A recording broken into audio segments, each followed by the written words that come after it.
The George municipality says it's ceasing search and rescue operations at the building collapse site. Municipal officials say police have officially taken over the investigation into the cause of last week's collapse, and speculation over possible causes could negatively impact the official investigation. The public has been asked not to spread rumors or fake news. The death toll has reached 33, with everyone now accounted for. The final number of workers in the building was 62, with 29 people either in hospital or discharged.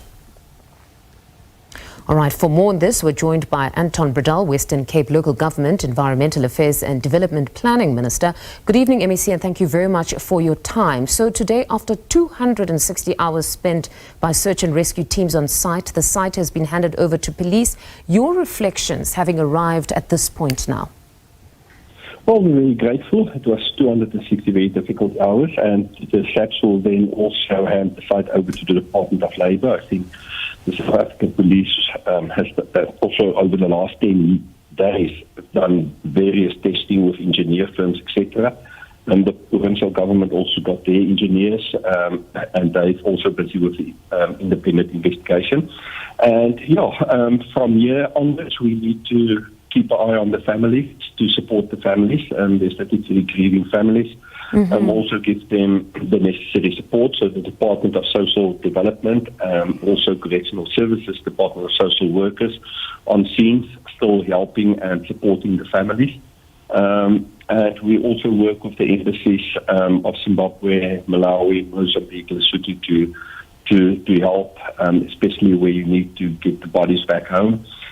So those kind of processes are ongoing, but then everybody will keep a very close eye on the independent investigations and the results of that and how we can take this forward. And then just give us confirmation on the numbers from the people that were on site to those recovering in hospital, the death toll as it stands today.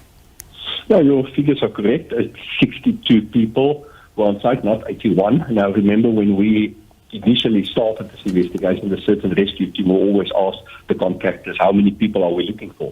The figure varies over days from 66 to 82. We haven't had ID numbers or anything, so that's something that Labour will look into. But at the end of the day, now that the site is clear, there's no more bodies, no more material. We've moved 6,000 tons of material to the site, dumping site of the municipality. We can confirm 62 people were in the building, 33 deceased, 10 hospitalized, and 19 discharged. So we managed to save 89 people. And then can you share the final figures from the number of those identified among the deceased? You say it's 33, but how many have been successfully identified? The figure that I've got in front of me is all except two. Two still needs to be formally identified, and the South African Police are busy with the DNA testing because that's what they need to do now.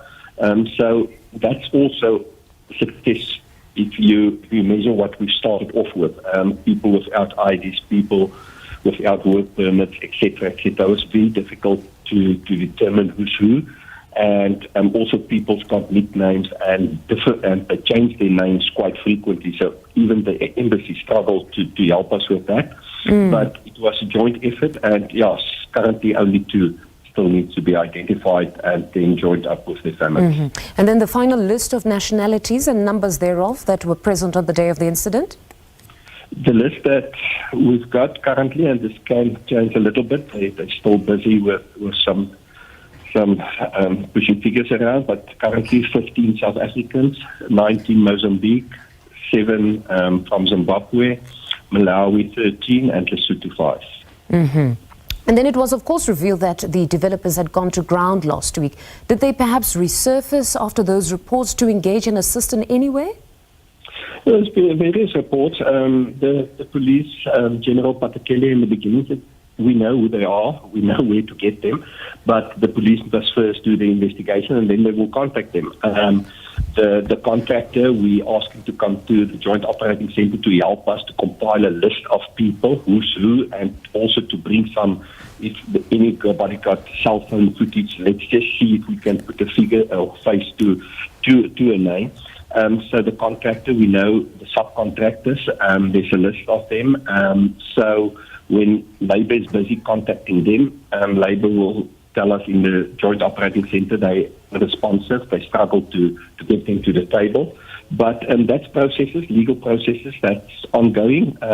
At the right time, the police will get them around the table. All right. Anton, thank you very much for your time. That's Anton Bredal, Western Cape Local Government Environmental Affairs and Development Planning Minister, speaking to us. 260 hours later, they have officially handed over that site to police. Remains the biggest devastation in the Western Cape, particularly in the city of George.